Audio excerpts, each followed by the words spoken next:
колкото е необходимо и с всички ресурси да открием изчезналите хора.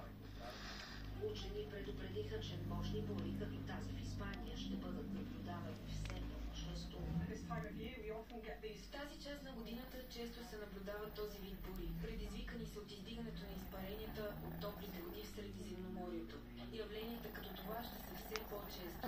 Трябва да помогнем на всички да разбират по-добре ситуацията и опасността.